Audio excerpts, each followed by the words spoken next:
आज दिन की सबसे महत्वपूर्ण खबर आपको बता दें, भारत और पाकिस्तान नियंत्रण रेखा पर गोलीबारी नहीं करने पर राजी हो गए हैं। दोनों देशों के बीच साल 2003 का युद्ध विराम समझौता अब सख्ती के साथ लागू होगा। कल दोनों देशों के डीजीएमओ यानी director general of military operations के बीच बात हुई, जिसमें युद्ध विराम पर नए सिरे से सहमति बनी है। आपको बता दें कि दोनों देशों ने कहा कि युद्ध विराम का समझौता दोनों देश मानेंगे।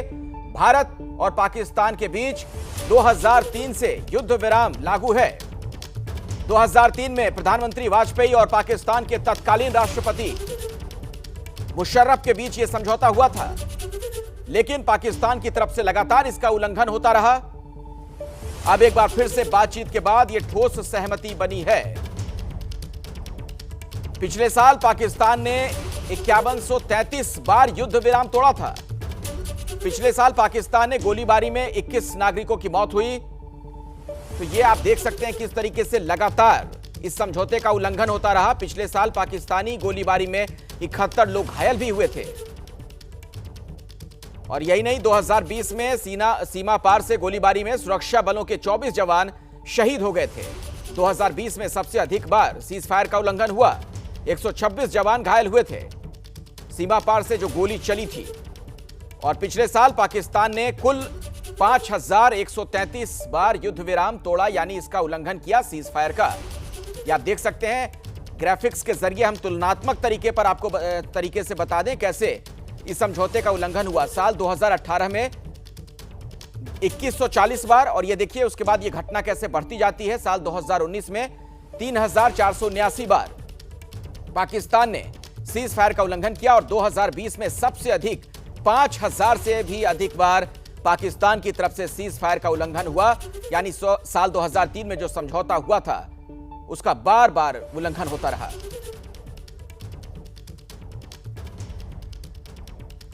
इसी खबर पर ज्यादा जानकारी के साथ हमारे दो सहयोगी जुड़ चुके हैं। नीरज राजपूत हमारे साथ मौजूद हैं, आशीष कुमार सिंह भी हैं, दोनों के पास हम चलेंगे। साथ ही दो और खास मेहमान मेरे साथ हैं, मेजर जनरल रिटायर्ड के सिन्हा साहब और पाकिस्तान से डिफेंस एक्सपर्ट के तौर पर कमर चीमा साहब भी हमारे साथ मौजूद हैं। आप सभी लोगों का बहुत बहुत स्वागत। और नीरज, सवाल पहले आपसे, ये जो समझौता इस बार हुआ है ये क्या है, और 2003 के समझौते से क्या कुछ अलग है या उसी दिशा में ये समझौता भी?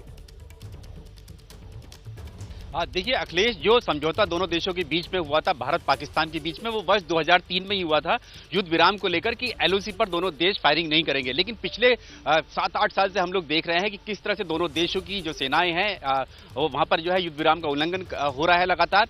और जैसे कि आपने आंकड़े बताए, पाकिस्तान की तरफ से पिछले साल करीब 4000 से भी ज्यादा जो थे युद्ध विराम के उल्लंघन हुए।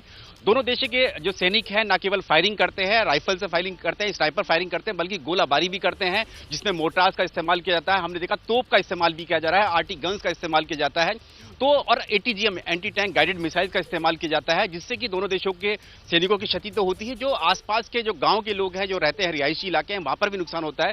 लेकिन अब जो बड़ा कदम उठाया गया है दोनों देशों के डीजीएमओ की तरफ से, director general of military operations ने, यानी कि सेना मुख्यालय, दोनों देशों के सेना मुख्यालय के लेवल पर ये बातचीत हुई है, हॉटलाइन पर बातचीत हुई, और दोनों देश इस बात के लिए तैयार हो गए हैं कि अब फायरिंग और गोलाबारी बंद कर दी जाए एलओसी पर, जो कि एलओसी जो कि भारत और पाकिस्तान के बीच में विवादित जो इलाका है, बॉर्डर है वहां पर।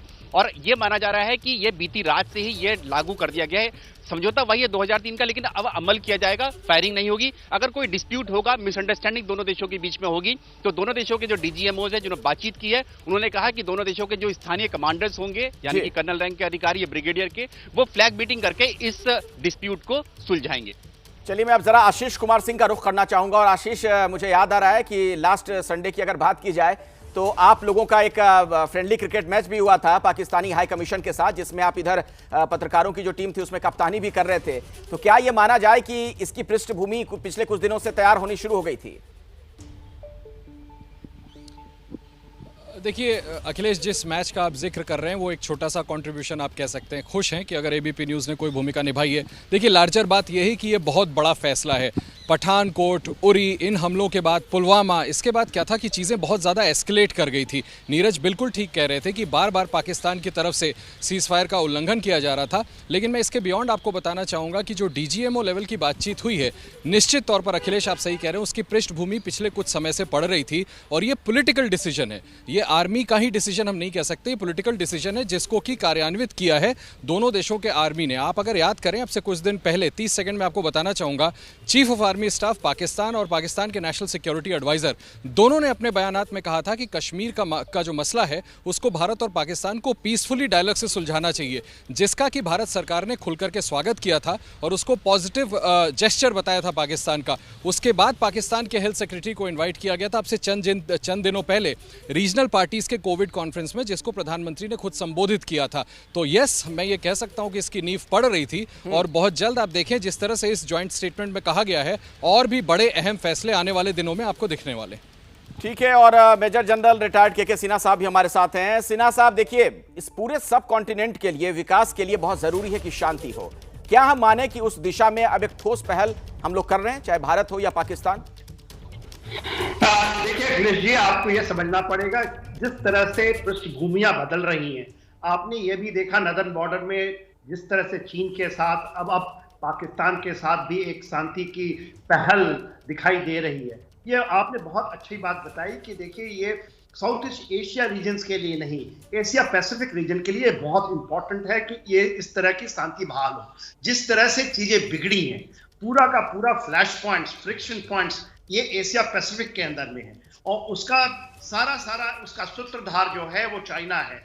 आज के दिन में इधर पाकिस्तान भी जो अपनी पृष्ठभूमि बदल रहा है, अपने तेवर को बदल रहा है, तो उसका एक कारण है, वो है कि चाइना ने इस बात को समझ लिया है कि इस तरह से जो आप कहते हैं एग्रेसिवनेस, जिसको हेजेमोनिक हम ये कहते हैं एटीट्यूड से, ये कार्रवाइयां नहीं चलेंगी। तो मैं इसका स्वागत करता हूं। देखिए, आपको ये भी समझना पड़ेगा, ये केवल 2003 की बात नहीं है। आपको 1993 में पहली बार जब हमारे सीज फायर के लिए इसी तरह बहुत ज्यादा एस्केलेट हुआ था सिचुएशन, तो पाकिस्तान घुटने टेक करके आया था कि हम नहीं करेंगे, और उन्होंने निभाया भी बहुत दिन तक, क्योंकि बहुत ज्यादा एग्रेसिव हो गई थी इंडियन आर्म फोर्सेस। उसके बाद अब आप देखते हैं 2003 के समय, 2003 में देखिए, ये तो पहल थी दोनों देशों की। उस समय पाकिस्तान नहीं चाहता था कि इस तरह की चीजों को करे, मगर आज की परिस्थितियां बदली हुई हैं। बदली इसलिए हैं कि एग्रेसिवनेस में, हमारी प्रोक्योरमेंट में, हमारे कैपेसिटी एंड कैपेबिलिटी डेवलपमेंट में केवल ये रीजन नहीं कि LOC का 740 किलोमीटर का मामला है, ये उस इलाके को भी जाहिर करता है जिसको हम नदर्न बॉर्डर्स कहते हैं, एशिया पैसिफिक का इलाका है।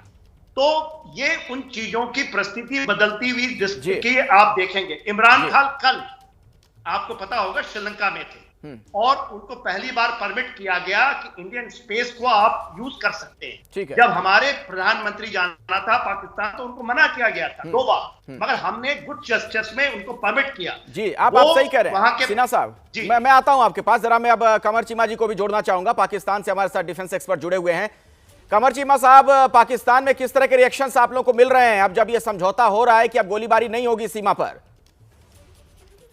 देखिए, सबसे पहले तो बात यह है कि मैं समझता हूं कि ये दोनों मुल्कों की military leadership and political leadership को मुबारक जाती है कि उन्होंने एक विजनरी स्टैंड लिया है कि हमें 2003 का जो सीज फायर एग्रीमेंट है, मेरा ख्याल है उसको फॉर्मलाइज करना चाहिए, उसको एक लीगल शेप देनी चाहिए। और एक तो बॉर्डर पाकिस्तान में इसको बहुत पॉजिटिवली लिया जा रहा है। मीडिया ने इसको बड़ा अच्छा हाईलाइट किया है कि ये पाकिस्तान की तरफ से जो पैगाम गए थे उसका इंडिया ने अच्छा रिस्पॉन्स किया है। और मैं मीडिया के लोगों को कहूंगा, जैसे आप लोगों ने रिपोर्टिंग, बड़ी अच्छी रिपोर्टिंग की है, अगर इस तरह से हम अच्छी रिपोर्टिंग करें चीजें बेहतर हो सकती हैं। सिर्फ ये जो ट्रस्ट डेफिसिट है इसको खत्म करना है, हमें इंगेज होना है। सारी दुनिया खिस्से में आगे निकल गई है और सार्क पीछे रह गया। पाकिस्तान, भारत, अफगानिस्तान, श्रीलंका, हमें कनेक्ट होना है आपस में और अवाम की मदद करनी है। जिस तरह नरेंद्र मोदी जी ने कहा था कि आए गुर्बत के खिलाफ लड़े, तो मेरा ख्याल है ये गुर्बत के खिलाफ लड़ने के लिए और महंगाई के खिलाफ लड़ने के लिए ये हमें कॉम्प्रिहेंसिव एक रीजनल प्लान बनाना चाहिए, जिसको मैं समझता हूं कि भारत की लीडरशिप और पाकिस्तान की लीडरशिप मुबारक की मुस्तहिक है। आपने बड़ी अच्छी बात कही कमर चीमा जी कि गुर्बत के खिलाफ लड़े, प्रधानमंत्री मोदी ने भी इसका जिक्र किया था। सवाल तो अब ये खड़ा होगा, तो क्या अब हम ये माने, चूंकि समझौता तो 2003 में भी हुआ था, उसके बाद भी हमने देखा कि सीज फायर का उल्लंघन कैसे होता रहा, क्या आप ये माने कि वाकई में पाकिस्तान गंभीर है इस बार? अब ऐसा नहीं होगा, युद्ध विराम नहीं होगा, युद्ध विराम का उल्लंघन नहीं होगा, समझौते का उल्लंघन नहीं होगा? देखिए, अगर हमारी हिस्ट्री देखी जाए तो कोई हिस्ट्री तो अच्छी नहीं है, और अगर हम सिर्फ माजी को देखते रहेंगे तो हम मुस्तकबिल में तो जा ही नहीं सकते।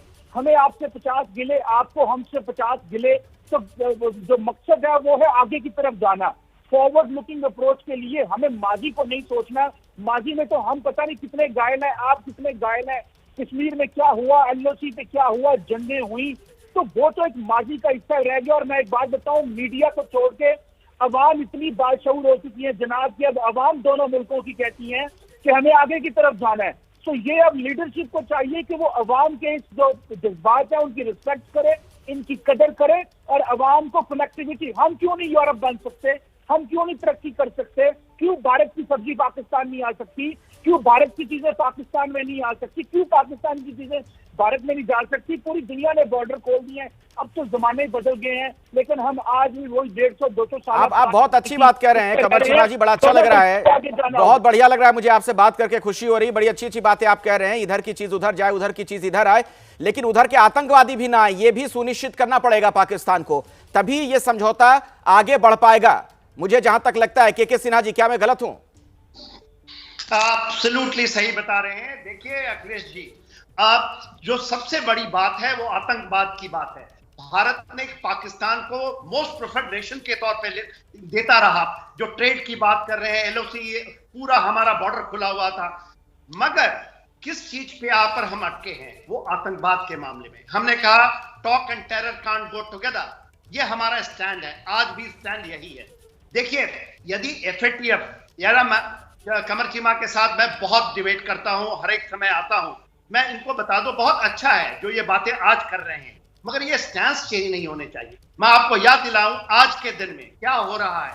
आज के दिन में जम्मू एंड कश्मीर में टेररिज्म कहीं खत्म नहीं हुआ है, और देखिए वो दूसरा TRF का शेप ले रखा है। आपके टनल्स बनाए जा रहे हैं, टनल्स में डेली हम हथियार पकड़ते हैं, हम डेली एक्सप्लोसिव पकड़ते हैं, वहां से लोग आते हैं। तो ये चीजें अच्छी हैं डिबेट के लिए, मगर जमीन के ऊपर वही होगी कार्रवाइयां, क्योंकि 2016 तक हम ये कहते रहे। जब बुरनवानी का आपको इंसिडेंट याद होगा, बुरनवानी के समय भी, चाहे ये पठानकोट कहते हैं, वहां तक भी हमारे प्रधानमंत्री लाहौर जाकर के उतर आते हैं और वो कहना चाहते हैं जो चीज आज बात हो रही है। तो ये बात क्या दबाव के कारण है? FATF के बाहर देखिए, आज के दिन में बलूचिस्तान, खैबर पख्तूनख्वा, इवन सिंजांग के लोग वहां पर आकर के ये कह रहे हैं कि इनको, तो क्या ये प्रेशर उसका है, क्या प्रेशर चाइना का है? हम लोग तो वॉक टू टॉक करते हैं, जो चीज कहते हैं DGMO कहेंगे। कहीं से कोई प्रेशर है क्या कमर चीमा जी? चलेगी। मैं कमर चीमा से इसका जवाब ले लेता हूं, पाकिस्तान से जुड़े हुए हमारे साथ। कमर चीमा, कुछ कहना भी चाह रहे थे आप इस पर? जनाब, मैं पहली बात तो यह है कि अगर मैं इस तरह की बात होने लग पड़े जिस तरह की जनरल साहब बात कर रहे हैं, तो अभी ये 2 साल पहले ये 27 फरवरी आ रही है, आपने जिस तरह हमारे सर्जिकल स्ट्राइक की, आप मुझे ये बताएं, फिर हमने आपको जवाब दिया, क्या फायदा निकला उसका? दुनिया ने हमारा मजाक उड़ाया। अभी आपके नेशनल सिक्योरिटी एडवाइजर अफगानिस्तान गए थे 2-3 हफ्ते पहले, और वहां पे जो वाइस प्रेसिडेंट है अफगानिस्तान के, वो पाकिस्तान के खिलाफ स्टेटमेंट दे रहे हैं उसके बाद, और वो कहते हैं हम दुश्मन के बारे में प्लान कर रहे हैं। तो हम भी तो यही कह रहे हैं कि अफगानिस्तान के रास्ते पाकिस्तान दहशतगर्दी बंद करी जाए, कुलभूषण यादव नेटवर्क तोड़े जाए। तो इस तरह की बातें करेंगे तो हम तो आगे नहीं जा सकते। हम घायल नहीं है, हमें दुख नहीं है जैन साहब। हमारी अगर ये चीजें बात करनी शुरू हो जाए कि जिस तरह आपने फिफ्थ जनरेशन वॉरफेयर और EU डिसइंफॉर्मेशन लैब पाकिस्तान के खिलाफ खोली हुई है 15 साल, हम ये नहीं डिस्कस करना चाहते हैं। आए अवाम को उम्मीद दें, आए जैन साहब अवाम के लिए सोचें। नहीं, आप वो डिस्कस ना करें। आप बहुत अच्छी बात आज कह रहे हैं कमर चीमा, वाकई में मुझे आपकी बात आज बड़ी प्रभावित कर रही है, लेकिन आत्ममंथन तो करना पड़ेगा ना कि पिछले दिनों में क्या गलती हुई, क्यों आखिर समझौते टूट जाते हैं, ये सोचना तो पड़ेगा ना। कमर साहब सुने, बिल्कुल सही कह रहे हैं आप, देखना पड़ेगा। कमर साहब, 93,000 प्रिजनर हमने ही छोड़ा था। हमने कारगिल वॉर के बाद क्या हुआ और मुस्तकबिल हम बार बार करते हैं, मोस्ट प्रिफर्ड नेशन हमने ही दिया आपको, हमने नहीं, पाकिस्तान ने हमें नहीं दिया, हमने मोस्ट फेवर्ड नेशंस की स्टेटस आपको दी और निभाते रहे, सब चीज पहुंचाते रहे। बिल्कुल सही। आप यदि देखिए कमर साहब, आप आंखें मूंद नहीं सकते। देखिए आज के दिन में टेररिज्म रुका नहीं है, प्लीज समझें। और आपके माध्यम से पूरे मैं आपके जो भी एस्टैब्लिशमेंट है, चाहे वो बाजवा साहब हैं, चाहे इमरान खान साहब हैं, आप हैं, देखिए इन चीजों को रोकना ही पड़ेगा। नहीं रोकेंगे तो ये चीजें डीजीएमओ लेवल पे तो हुई हैं, क्योंकि प्रेशर पे हैं आप। देखिए 5,000 मैं इसकी बात करूंगा, क्या पाकिस्तान पर अभी किसी तरीके का कोई दबाव भी है? देखिए हर चीज में टाइमिंग का बड़ा महत्व होता है।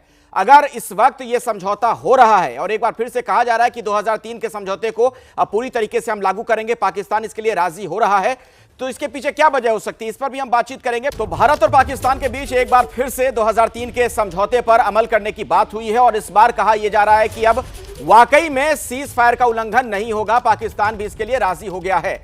लेकिन जैसा मैं ब्रेक के पहले भी कह रहा था, किसी भी चीज में टाइमिंग का बड़ा महत्व होता है। इसी सवाल के साथ नीरज आपके पास में आ रहा हूं, इसका संकेत हम क्या माने? क्या हाल के दिनों में जिस तरीके से चीन को बैकफुट पर आना पड़ा है, पाकिस्तान को भी एक संदेश गया है कि अब लड़ने में कोई फायदा नहीं है?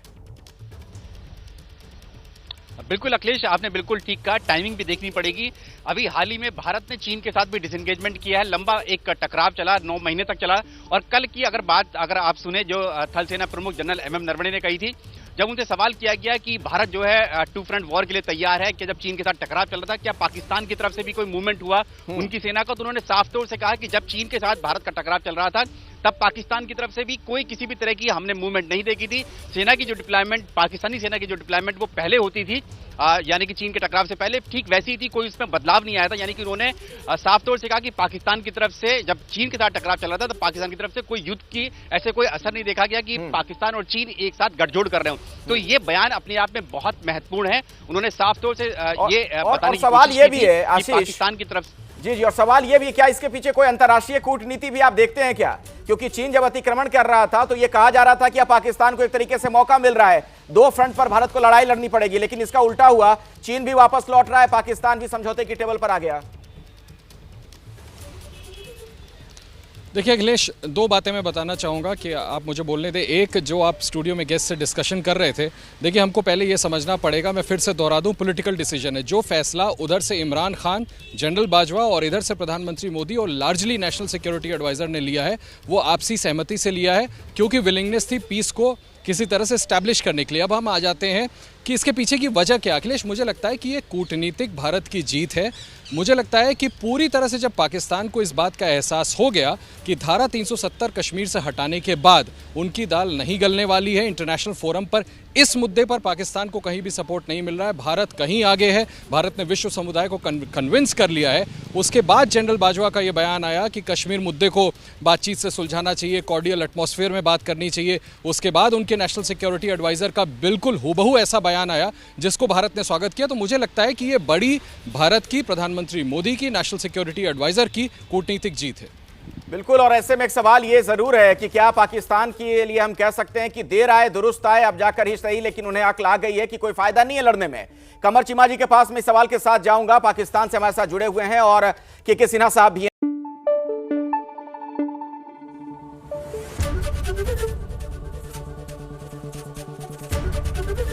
ABP न्यूज आपको रखे आगे।